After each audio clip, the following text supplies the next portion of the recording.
Let's get right to the site. Welcoming the host of the Late Kick, Josh Pate, who joins us from the Cotton Bowl in Dallas. Absolute bonkers game. What was it like watching that game from your perspective?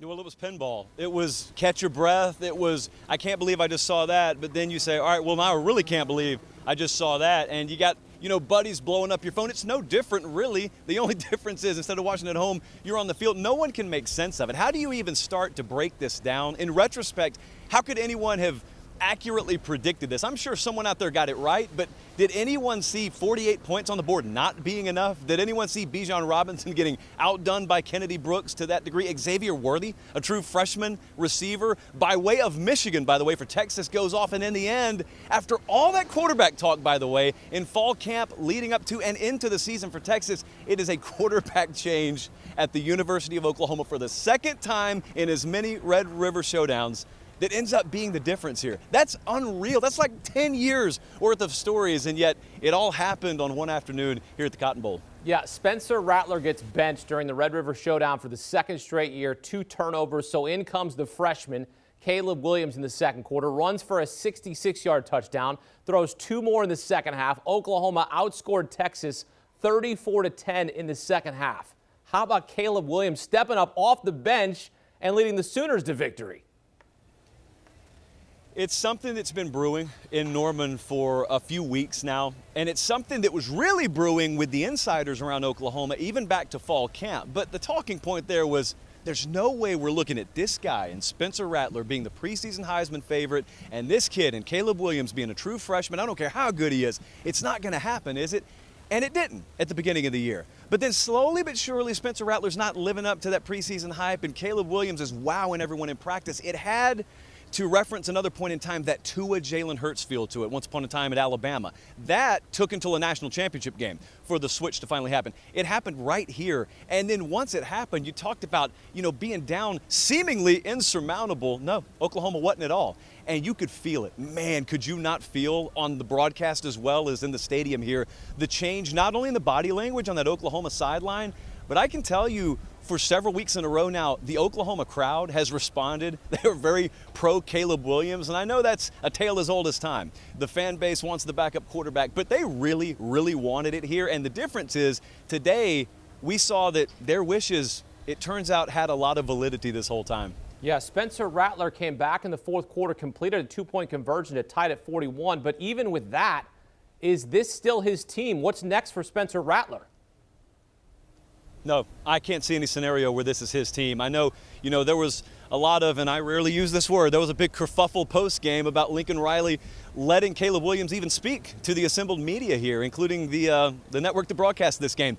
Having said that, I don't think there's any way that you can get your team back if you don't make this Caleb Williams team. It was so obvious, and a lot of times what happens in these quarterback battles, whether it's in fall camp or during a season, yeah, it's the head coach's call, but the team will let you know. Oklahoma let you know. All you needed was a remote control today. They let you know everything you need to know. If they turn on that tape, as that coaching staff will do tomorrow when they get back to Norman, and they watch the difference in performance and the willingness to just go over the cliff, facing the fan, all those football axioms that team showed when Caleb Williams was in the game, I don't see any way short of injury, God forbid, that Spencer Rattler is taking another starting snap. I don't see another way that he's taking the field leading the Oklahoma Sooners, because he's not the leader of this team now. Caleb Williams is. Yeah, Texas set the tone early on, but it's Oklahoma in the second half again, outscoring Texas 34-10. I want you to consider this. Get this. In the last 25 years, FBS teams scoring 28 or more points in the first quarter had been 249-2 prior today. Now it's 249-3 because Texas loses after being up 28-7. Kennedy Brooks gets the ball, runs in for the touchdown. All they got to do is tackle him and we're going to overtime. Instead, walks it off. What's the emotion? What's the feeling as that play is developing? Once upon a time, Les Miles went to the air when LSU only needed a field goal against Auburn, and that was in the latter 2000s. And people said, "Oh, that's great, that's great." And then you breathe and you say, "What if he had missed?" And it was the same feel there when Kennedy Brooks gets in the open field. You know they got 7 seconds, 6 seconds left, pre-play. You know they got to, if not call a timeout, clock it, and yet then you say, I don't think he needs any of that. Looks like he's about to break the plane. Okay, he did break the plane, and I'm standing in the Oklahoma end zone as that happens. You're talking about pandemonium. And we witnessed it like half a dozen times, obviously, judging by the scoreboard with each team.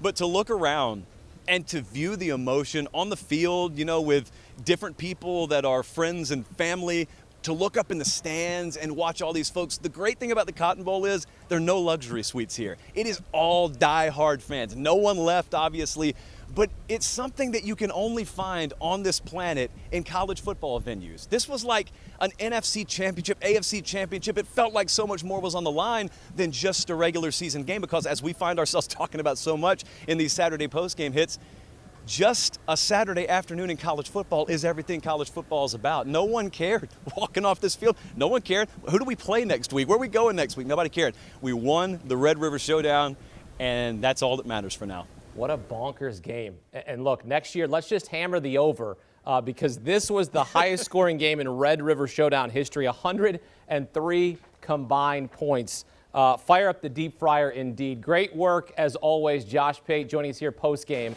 on CBS Sports HQ. And for more awesome content, check out The Late Kick with Josh Pate, delivering college football the way you want it. Behind-the-scenes whispers and intel, thanks to a network of team insiders, game breakdowns, and rapid reaction. Join Josh 3 times a week on YouTube, 8 Eastern Time. You can also listen to the podcast version as well. The Late Kick with Josh Pate.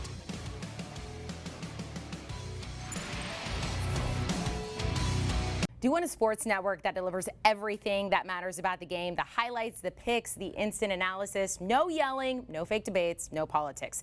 Hit the subscribe button and never miss a moment.